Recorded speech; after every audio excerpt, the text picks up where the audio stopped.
여러분, 문재인 정부가 친노동 정책을 펴면서 기업인들은 적폐 세력으로 규정을 했잖아요.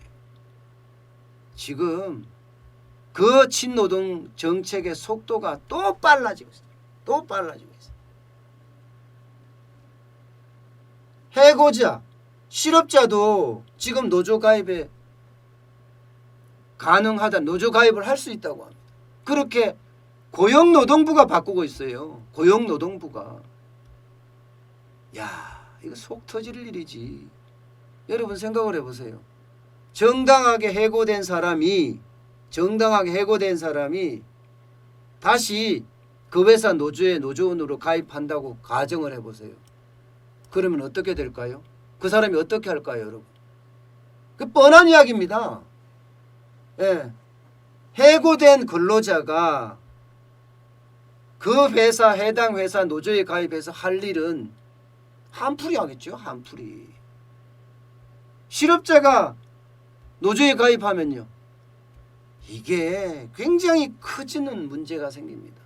지금 고용노동부는요, 노조 3법을 무조건 통과시키겠다 이렇게 생각을 해서 국무회의에 올렸고요. 국무회의에서 의결이 났습니다. 노조 3법이라는 것, 첫 번째, 노동조합 및 노동관계 조정법이에요. 노동조합 및 노동관계 조정법은요, 간단하게 말하면 실업자와 해고자가 기업별 노조에 가입할 수 있도록 한다는, 기업별 노조에, 실업자나 해고자가 기업별 노조. 그러면 그 회사 직원이 아닌데, 해고됐으니까 직원이 아니죠. 직원이 아닌데 노조에는 가입이 되어 있다는 이야기예요. 노조에는. 물론 상위 노조에는 지금까지 가입할 수 있었어요. 예. 민노총이나 한국노총, 대법원 판례에 따라서 초기업 노조, 기업을 초월하는 노조, 민노총이나 한국노총에 가입할 수 있었습니다. 이번 개정안은 기업 단위 노조에 가입할 수 있다는 거예요. 이게 굉장히 크다는 겁니다. 여기에다가 말입니다, 노조 전임자에 대한 급여 지급 안 하고 있거든요. 이거 규정 없앤다고 합니다. 규정 없앤다고 해요. 물론 경영계 요구도 조금 받아들였다고 해요. 해고자나 퇴직자가 기업 시설 또 기업 출입 마음대로 할 수 없다. 노사 합의해서 해라. 그리고 단체 협약 유효기간이 2년이 아니라 3년으로 한다. 예.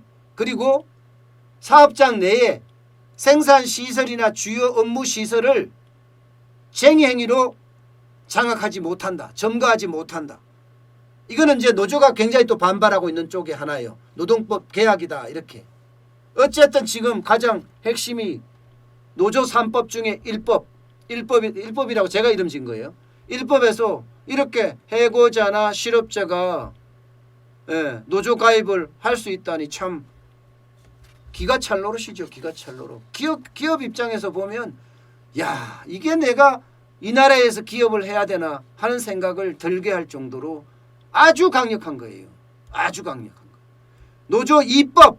예, 제가 정한 겁니다. 노조 3법이라고 이야기하니까 제가 노조 2법은 뭐냐? 바로 교원노조법 개정입니다. 교원노조법 개정. 이 내용에는요, 해직 교사를 조합원으로 뒀다는 이유로 2003년에 정교조 말입니다. 정교조가 법의 노조가 됐잖아요. 법 외의 노조가 됐습니다. 법 안에 들어있는 게 아니라 법 외에. 아마 이 법이 통과하면요, 예, 교원노조법이 통과하면 정교조도 이제 법안의 노조, 합법적인 노조가 된다는 이야기예요. 예. 여기도 마찬가지로 해직 교사를 조합원으로 뒀기 때문에 법의 노조로 인정을 했었는데, 이제는 해직 교사, 해고자나 실업자가 다 가입할 수 있으니까 이것도 정교조도 합법화된다는 그런 이야기고요. 노조 3법 세 번째. 이게 공무원 노조법 개정안입니다.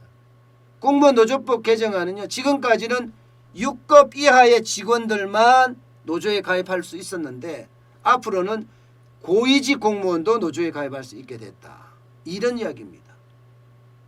결국은 퇴직 공무원도 노조에 가입할 수 있고 소방 공무원도 노조에 가입할 수 있고, 이게요, 여러분, 퇴직 공무원이 노조에 가입해서 하는 일은 뻔한 이야기 아니겠습니까? 예, 뻔한 얘기. 이렇게 됐을 때 말입니다. 이게 우리 기업에 미치는 영향, 우리 산업에 미치는 영향은 엄청나게 클 수밖에 없어요.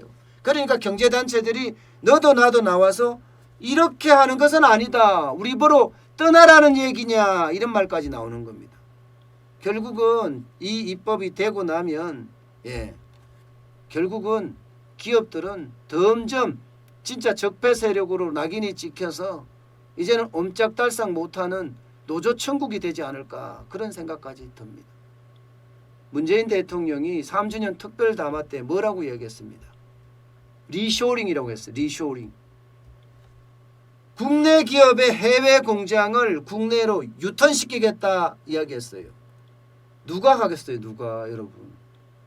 지금 해외에 공장을 두고 있는 기업들 이야기를 들어보면 왜 한국에 안 들어와 하면 첫 번째가 인건비, 두 번째가 노사 문제였어요. 인건비도 최저임금 민주노총 25% 올리자고 하고 있죠. 여기에다가 지금 기업 옥죄는 거 이렇게 노사 문제가 얼마나 심각합니까? 여기에다 법인세는 또 적습니까? 결국은요. 기업이 뭐예요? 기업이 그냥 적폐 세력인 거예요. 아닌 것처럼 계속 행동을 했지만 실질적으로는 계속 적폐 세력으로 몰아가는 겁니다. 이게 고용노동부만 이런 법을 만드는 게 아니잖아요. 법무부도 상법 개정안 지금 하고 있고 공정거래위원회도 공정거래법 개정안을 지금 하고 있습니다. 그러니 문재인 정부 자체도 오락가락 갈팡질팡. 대통령은 리쇼링 하겠다면서 앞에서는 좋은 이야기 해. 우리 경제에 대해서 기업에 대해서 만약에 신경 쓰는 것처럼 이야기를 해. 리쇼링까지 꺼내고 해외 기업 국내로 유치하겠다. 그래서 열심히 하겠다 이야기를 했지만 알고 보니까 뭐 법무부도 공정거래위원회도 고용노동부도 기업 옥죄는 법안 친노동 정책만 계속 속도를 붙이고 있는데 이게 리쇼링 정책인가요? 이게 이렇게 어려운 나라를 경제 위기에서 구할 수 있는 정책인가요? 참 여러분 지금 여당은요 마음대로 할 수 있어요. 176석입니다.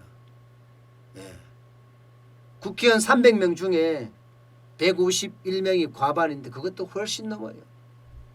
내가 생각하고 내가 결정하면 모든 게 다 통과되고 결정이 되는 그런 구조로 되어 있습니다. 그렇게 되면요. 어떤 법이든 다 통과시킨다는 거예요. 어떤 법이든.